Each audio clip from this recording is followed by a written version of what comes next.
Translation.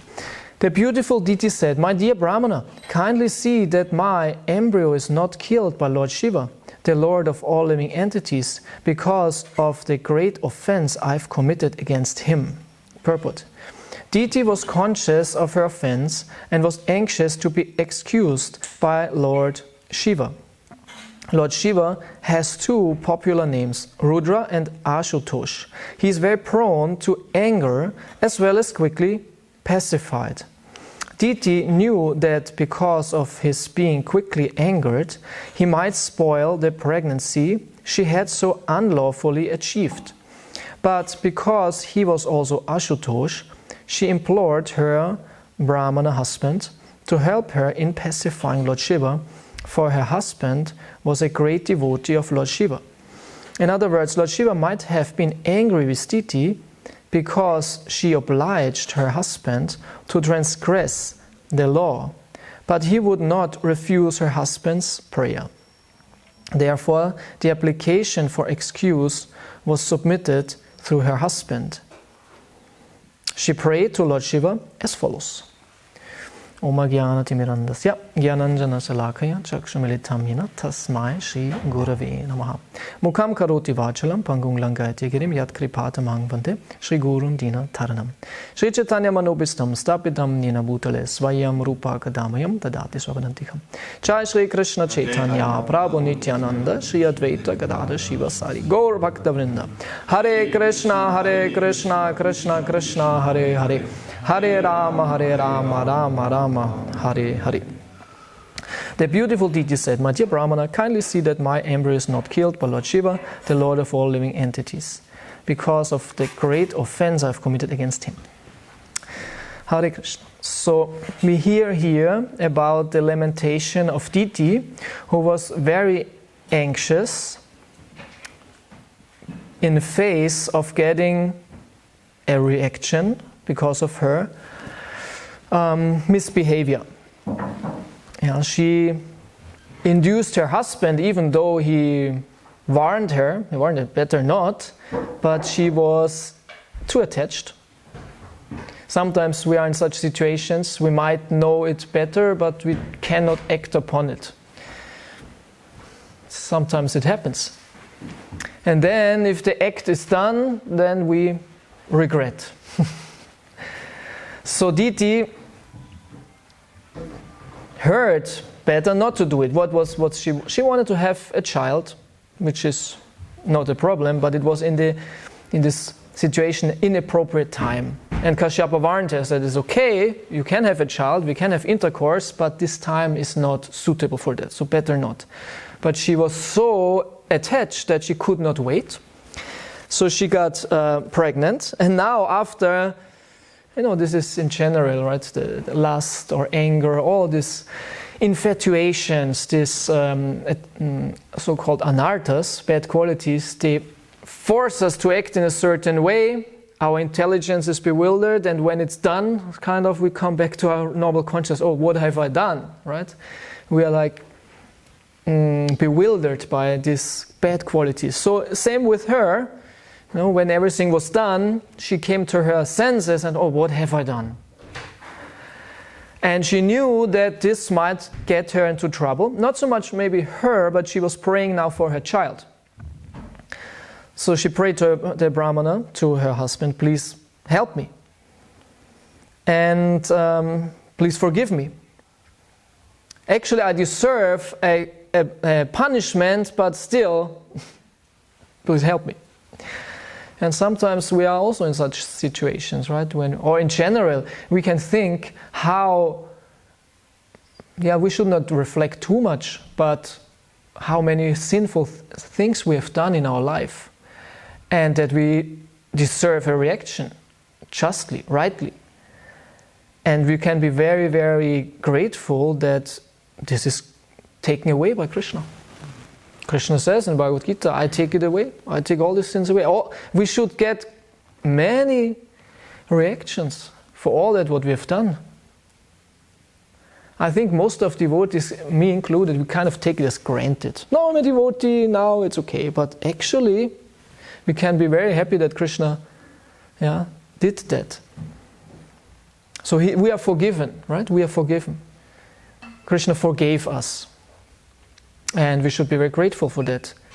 So maybe you have had such situations where you knew, oh, some trouble is coming, but somehow it was prevented, or someone was forgiving you, and how happy we feel in such situations.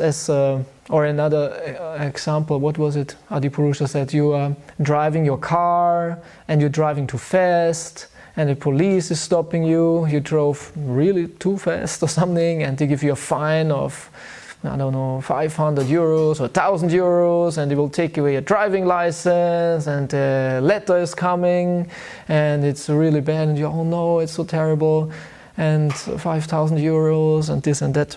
And after some weeks, there comes another letter, oh, we made some miscalculation, you owe us only 50 euros. You're very, very happy. Very happy. Only 50 euros, so wonderful.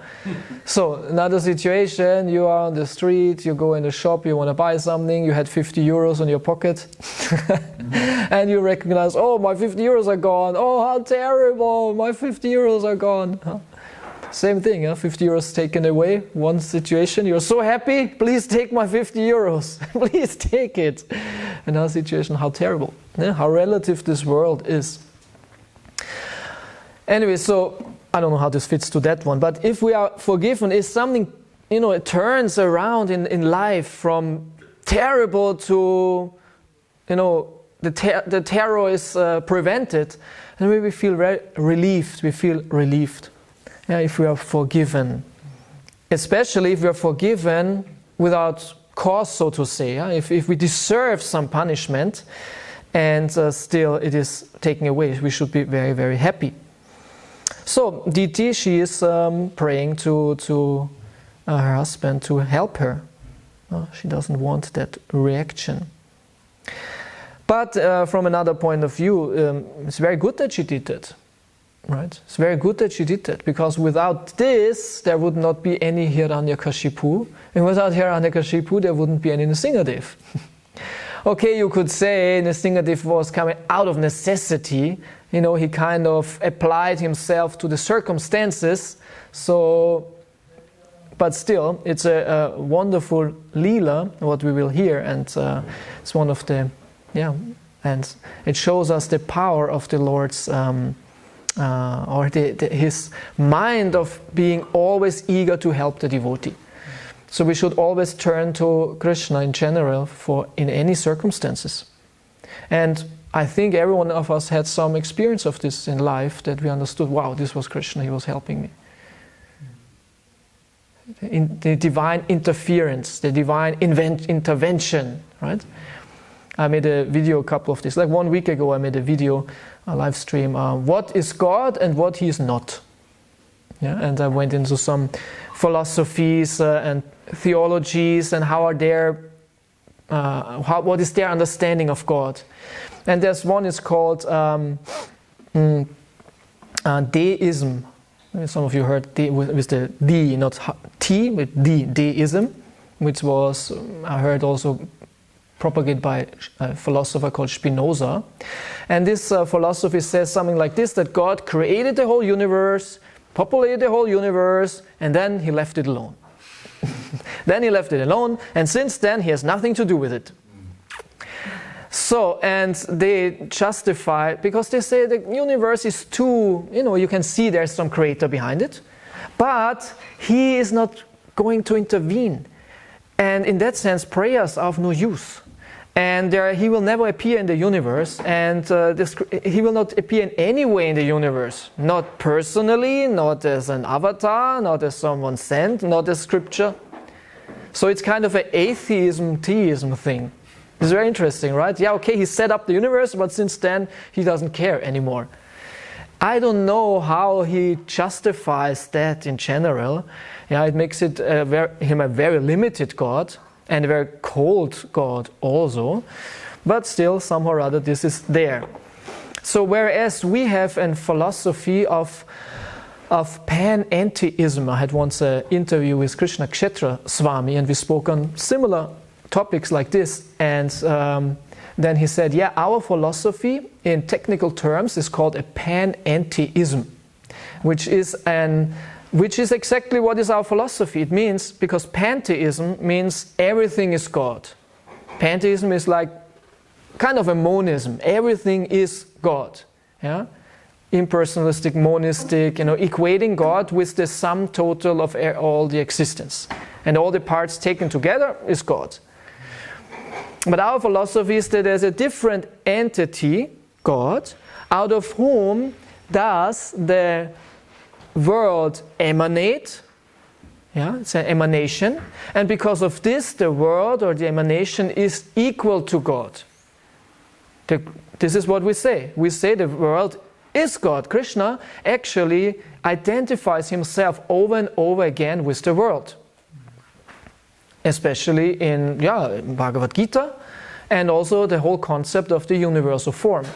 The Purusha, right? The Purusha in the universal form is God as the universe. And it's very graphic, right?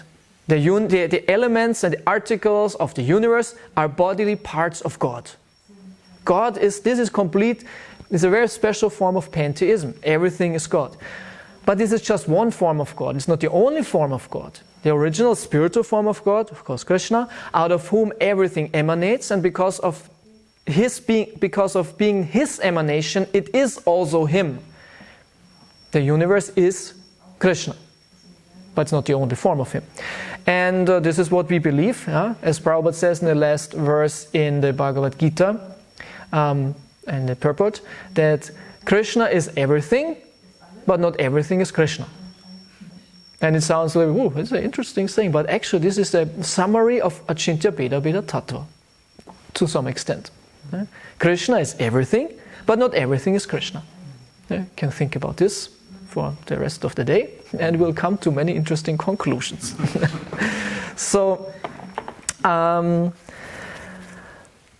divine intervention. Firstly, Krishna, the universe, as being an emanation of Krishna, and the universe, I had this in a Bhakta class a couple of days ago, the universe we live in, it's called Biophilic Universe, and Biophiles Universum. Yeah? That means the universe is loving life, or the universe is geared towards life. Yeah, the universe is kind of a playground for living entities. Der Lebensraum. So the cause of the universe, or the reason for the universe to exist, is that the living entities can have their life. And what is life without consciousness? As we spoke, what would be a living entity which is not aware of his being alive? You are alive, but you are not aware that you are alive. Yeah? So it sounds weird, but this is like a robot. A robot is alive to some extent. It depends how you define life or what are living symptoms. But he is not really aware, as much as they like to simulate that he is aware. Like robot technology is very advanced, and it's not just any more artificial intelligence. Now they want to have also artificial consciousness. And because they think consciousness is mechanistic, also we can duplicate it in a machine. But anyway, it's ridiculous, of course. From our point of view, it's ridiculous. Consciousness is spiritual, it's a symptom of the soul, and makes us aware of our existence, and this is what it means to be alive, that you're conscious of your beingness, of your individuality, of your being a living entity. So in that sense, if the universe is geared towards life, and life means a conscious experience, and what is a conscious experience, or who can have a conscious experience? Only a person who has like an I consciousness. I exist as a person, as an individual entity, so is the universe geared towards the personal experience. So the experience, individual, personal experience, is in that sense the reason for the universe, which is shown through being biophilic, meaning that all the elements in the universe are working perfectly, that life itself is possible. Right? It's a very, very sophisticated machine. So all that we can see, Krishna is very interested in the universe. It's he set it up that we can have the experience out of our antagonism, out of our envy, out of our don't want to submit to Krishna, but still, he doesn't care so much in that sense. He said, okay, do your thing. He gave us a free will. He has to live with us misusing it, right? These are the chances. He's not happy about it because Krishna loves everyone and he wants that we are happy and we cannot be happy without him. But still, this is his great love that he says, you can leave me and I will still love you. And I even set up a whole universe for you and do what you like. Of course, reactions might be there, but still, he's doing that out of love, actually. Yeah. He's letting us, he's showing us the path into darkness out of love. But still it's love because we're attached, we want it. And it's not, and Krishna is never taking it personal. This is also so interesting. Krishna is never ever taking it personal, whatever we do out of ignorance and even doing against him. We can see this in so many instances in Shastra. With Hiranyakashipu, he was not taking it personal. He was not like, how dare he? He was protecting Prahlad. He made a statement, yeah, be nice to the devotees, but it's not that he hated Hiranyakashipu. We can see this in so many instances when Krishna killed a demon, or he changed the misbehavior of a demon. We all understand that it's not out of hate. It's just out of sense for justice.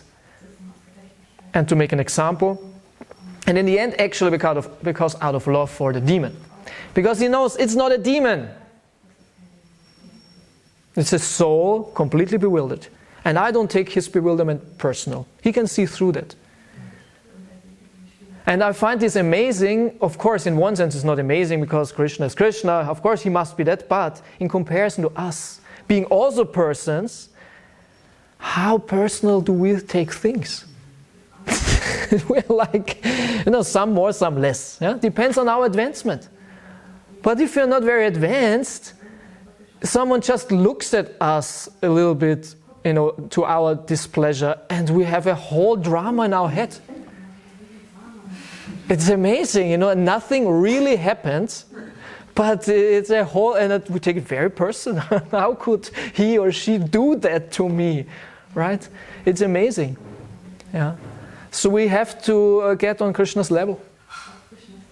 And we can see that in devotees, in advanced devotees, isn't it? This is one of the signs of advanced devotee, that he is humble. He is not expecting honor for himself. In the opposite, he gives always honor to others. So much so that the others, if they are not advanced, think, oh, that's nice, I deserve it. Sometimes when I'm with my spiritual master, I'm shocked how respectful he is towards me. It shocks me, and idiot as I am, I believe him.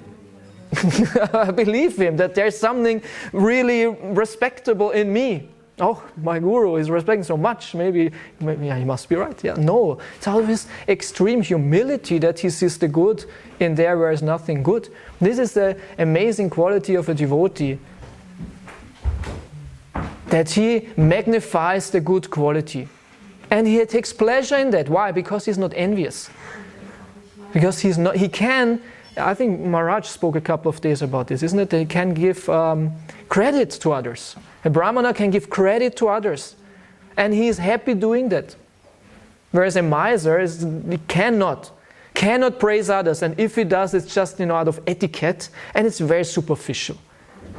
But a real devotee, he likes to give credit. He likes to see the good qualities in others. And he likes to magnify that. Yeah? And it's a wonderful quality. Even in someone who does not have so many good qualities. Yeah? We always have this example of the bee and the fly. It's such a nice example, I like it so much. The bee and the fly. Yeah? The bee is attracted to the nectar. She has like a radar, yeah? and can fly towards the nectar. You will always find the flowers. Yeah? This is what bees do. Yeah? And even in a there's one lonely flower. Imagine one lonely flower, the last days of its having honey and being nectar-like, in the middle of a big, like sometimes you see in the movies or in documentaries, huge garbage piles, right? And there's like and in this huge garbage thing, black sky and smoke and it's dirty, and there's one little flower of hope. It's not useless. The world is not just bleak and dark. There can be something good in the world.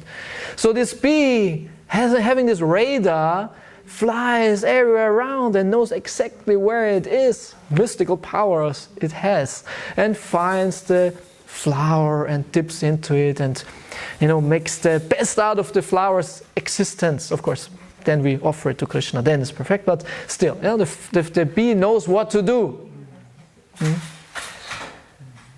So, and the fly is the opposite. A fly, there might be a wonderful field of flowers, the most beautiful, colorful, fragrant flowers, and there's one poo from whatever living entities you can imagine, whatever, fresh, and the fly will exactly find that and will take pleasure there. So this is the fly and the bee principle, and the fly and the bee consciousness. And the devotee has a bee consciousness. There might be a person, he's like this pile of garbage. He's just dark and dirty and smelly, but there might be one good quality, and the devotee will find that like the bee and will magnify it. It's not that the devotee is naive, right? Doesn't see the other things, but he can enhance someone. And he can change someone. Like Narada Muni changed the hunter. What was his name? Mrigari. Yeah, everyone knows the story of Mrigari, the hunter. What does Mrigari mean? He means the enemy of the animals. Ari means the enemy, and Mrigas means the animals. This is what was his name, enemy of animals. And this is what he did.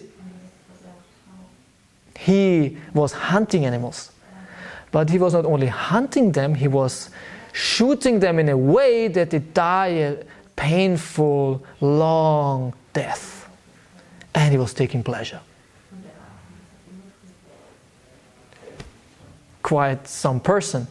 And Narada Muni was not shocked by him. Oh, I'm a saint, what a terrible person, I have to go away, Vishnu, Vishnu, Vishnu, don't make me dirty with your consciousness, so terrible, terrible. No, because so merciful, and he somehow or other saw there is a chance of converting him. And of course, Narada Muni is a very convincing person, right? He can convince someone of the holy name what he did. So, but this is what a devotee can do. He is not bewildered.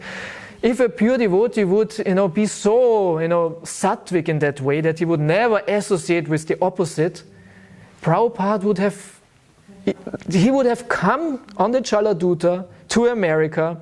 He write the poem, and with this, everyone is here fully in Rajas and Tamas, and how will I be able? And he sees, my God, what they are doing. He takes the next ship, goes back very quickly. This is not befitting a sadhu. Prabhupada this was extreme. For us, it's normal, right? If I visit my mother and the fridge is full of meat and all that, and what to do, right? But Prabhupada, being such a person, he didn't take it personal. He was insulted by the hippies sometimes. He did not take it personal. Sometimes we hear in the Lilamrita, they were insulting you, they were criticizing him, they were, fighting against him all the time actually. He was never taking personal, never. Oh, jetzt bin ich aber beleidigt. Jetzt bin ich, nein, that was too much. Now was is beleidigt in English? Now I'm, huh? Oh yeah, offended. But in German it sounds so nice. Und beleidigt. Jetzt bin ich beleidigt. Yeah, offended. Oh, now you offended me terribly. No, I will not preach anymore. I don't tell you anything about Krishna. You offended me. Right? So, very interesting. So, why? Because Krishna is not like that. Because Krishna is truly merciful, loving, and so we can expect His forgiveness. he promises forgiveness when we surrender to him. And Lord Chaitanya was Patita Pavana, Nityananda, saving Jagai and Madai. Why all that? Because actually Lord Chaitanya is Krishna in the mood of Radharani. Actually there is where it's coming from Radharani. Radharani is the most soft-hearted entity, and we should take her mercy and her shelter too. Actually it's Radharani's movement. It's Chaitanya Mahaprabhu's movement. But Mahaprabhu thinks like Radharani. It's her mood. Yeah. So this is then our preaching. And I think this will be so beautiful if we as devotees learn this art of Krishna consciousness and get our hearts changed. And out of this change and realization and pleasure, we preach. This was, I don't know, but I would say this was one of Prabhupada's effects and why he was so successful, because of course being a pure devotee and having such a mood, he touched people's hearts so much. And yeah, it will take a long time. I'm trying also to preach, right? We call it preach and communicate, speak about Krishna, and I don't know why it's sometimes effective. I think it's only because I try to be as authentic as I can to present Prabhupada's knowledge and present Prabhupada. I wouldn't say it's me converting people. They think, wow, this Ananda Krishna is very wonderful devotee, and no, it's just the beauty of the knowledge and the Bhagavatam. But one day we might be really so advanced that we touch people's hearts and that we are examples of the Bhagavatam. They say, wow, you are such a nice person. Where you got this from? Oh, from the Bhagavatam. Let me read it too. We should be living Bhagavatams. We should be living Bhagavatams. As Prabhupada was, as Chaitanya Mahaprabhu was. And this will change the world. We are meant to change the world to some degree. It's not that I will change the world now. Let me go. A couple of days I had this idea. Why am I not powerful enough that I can go to the mayor of Jandelsbrunn and make him a devotee, and the whole Jandelsbrunn will follow. And then I will go to Munich and make what's his name? Söder. I change his heart too. Herr Söder, please listen. Let's have a talk. And he's, wow, you're so right. You're so right. Oh, really, it's true. I will, become devotee. And yes, and then I will go to Berlin. I will go to Berlin and I will speak to the lady with unspeakable name. I will speak to her. And I will talk with her, and she will be touched and will be happy. And she will remember, yes, I remember, I got a book many years ago by a Sangeetan devotee whose name is Sabuch, and I still have it in my bookshelf. Now we'll read it. Let's read it together. And we will be so happy. Yeah, we will be such wonderful friends. And she will tell to all the ministers in whole Germany, we have a new plan. We have a new plan for Germany. Yeah, it's called Bhagavad Gita. Yes. And then we go to the EU together, hand in hand with Merkel and Söder.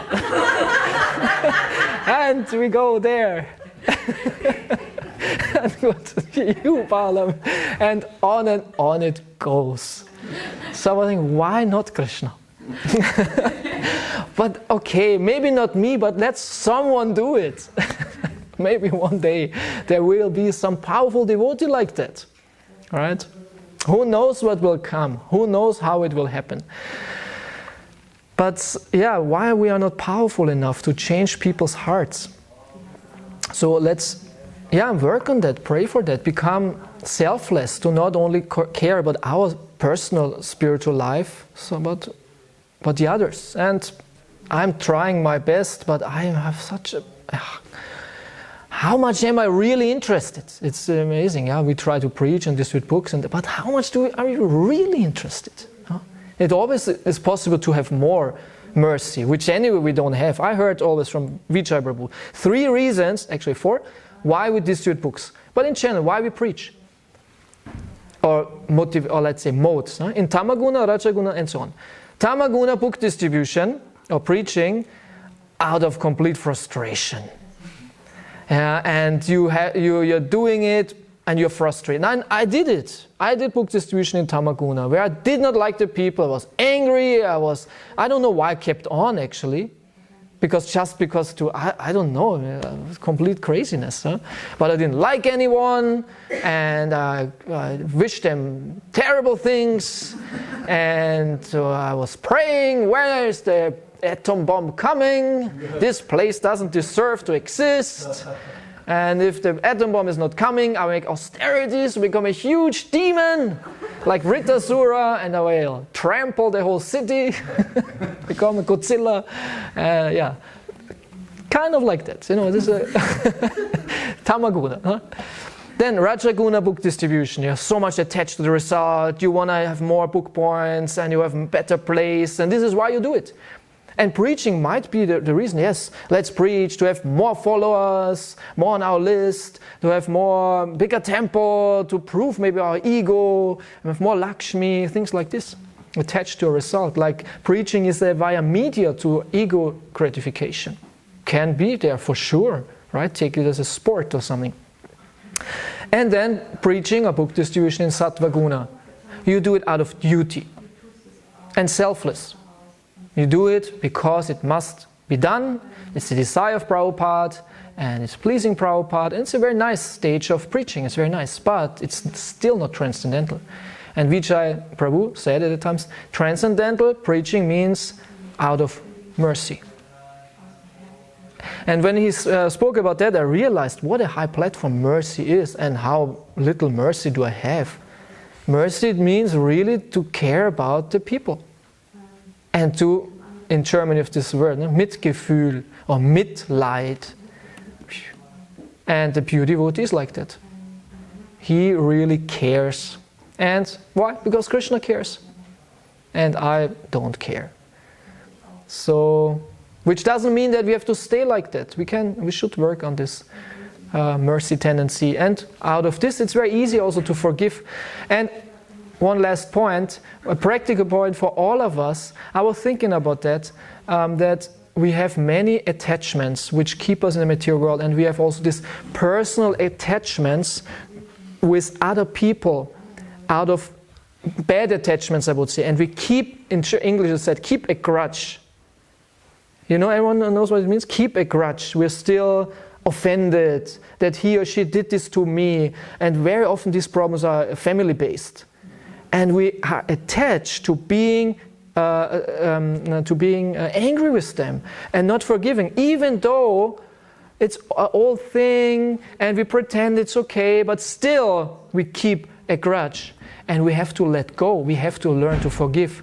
As Krishna forgives, as the devotee forgives, we have to learn to forgive, even unrightly, even though not justified, even though having thousands of reasons to still be angry and be offended because it was not right.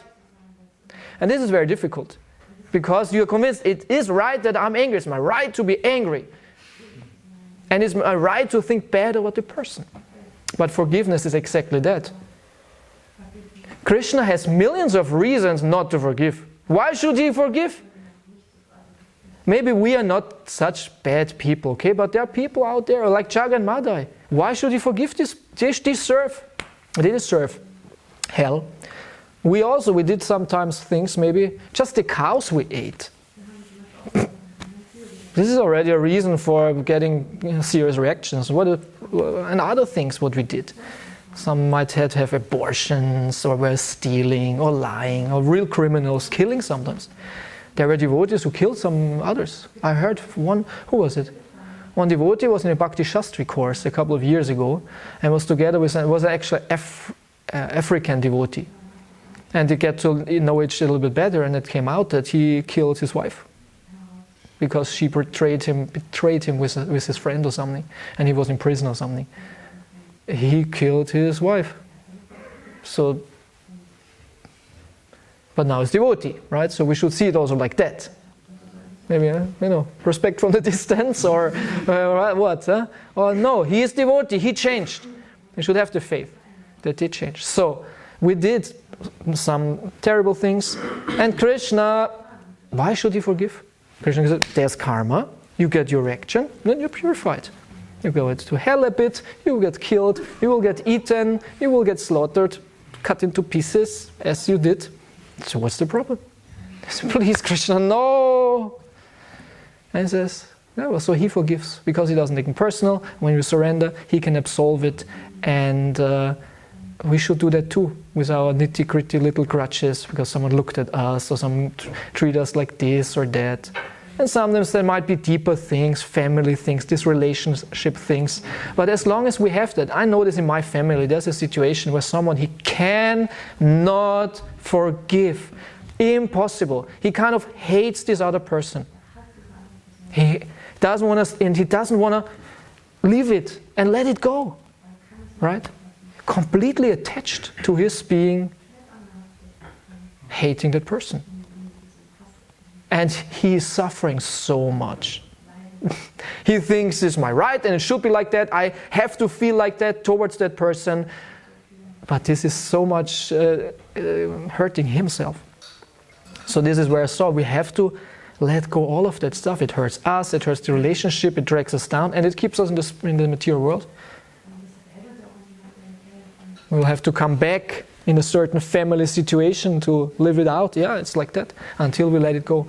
So we should take example of Krishna and the pure devotee, not take it personal, let it go. We are forgiven and we should forgive in the same way, and this will liberate us. This is one of the aspects of our getting purified, liberated and free. Yeah. Thank you so much for your kind attention to this. I think it's a relevant topic, because sometimes I experience devotees who have so many issues with these things, right? Yeah. And not necessary. Okay, Srila Prabhupada Ki. Any questions or some comments in this regard? Mhm. Ich habe eine Frage, die ich gerne auf Deutsch stellen. Und zwar, ja, ist unsere Bewegung ja eine Bewegung von sozusagen, also wie Chaitanya Mahaprabhu gesagt hat, das freigebig das Wissen verteilen, also an jeden sozusagen merciful sein, keinen Unterschied machen oder so. Aber gerade wenn man am Anfang ist und sozusagen noch nicht sehr erfahren im Krishna-Bewusstsein ist, wie sozusagen damit umgehen, weil es gibt verschiedene Personen, die einen beeinflussen oder die einen sozusagen, wo du dann spürst, dass es auch Einfluss auf dich hat. Wie geht man denn damit am besten um, dass man dann, also... So the question is, how do we deal with influences of other people to whom we want to give Krishna consciousness, and how we should do that? Yeah, we have certain capacity of preaching, and we should be very intelligent to understand what can I do and what can I not do. So it also depends what is your preaching style or method. Like on book distribution, yeah, this is for everyone. For the beginning, it's a nice way to learn to communicate about Krishna, and you do this with a Sankirtan leader who takes you at the hand more or less and protects you and looks at you, and you listen to him, you learn from him. And you should then on book distribution also understand whom can you approach and whom not. Yeah, maybe if it's a nice summer day and the ladies walk around dressed very casually and how to say, not so, don't wear so much, better not to approach them. What to do?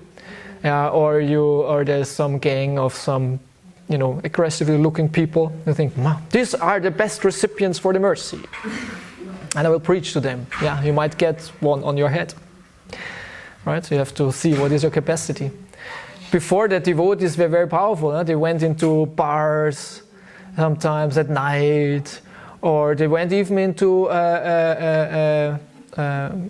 bordel, brothel, and they sold, and I think paintings. And Manida explained about that. They went in, and they were selling to the prostitutes like anything.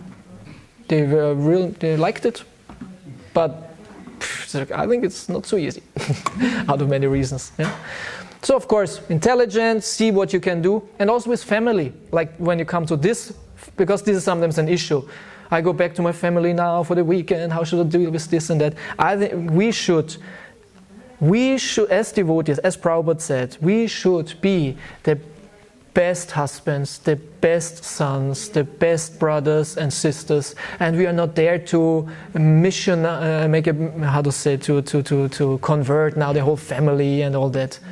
You should be the best you can for your family, because this is what they understand, and this is what preaches way more than explaining to them the whole Bhagavad Gita. Right? So you be a wonderful son and take care of them lovingly, nicely, from a human point of view, from a sattvic point of view, and this is very nice. Right? So I know one devotee, he joined the ashram, he was not home years, I think. He was not visiting family years, and then first time, Christmas after 5 years, someone knocks on the door of the family, and there he is, in saffron, freshly shaved, tilak, they were, what? And then on Christmas evening, he sat them on the couch, showed them Prabhupada movies and everything. I don't know how they took it, maybe they loved it, liked it, but still, consider, of course, preaching. Yeah, we should be intelligent, and we should know our capacity. And you should learn this from those, especially individual situations, who went through that and know about that. And to be prepared, right? Especially if it's some certain situation. Like this? Yeah. Okay. Okay. Thank you so much.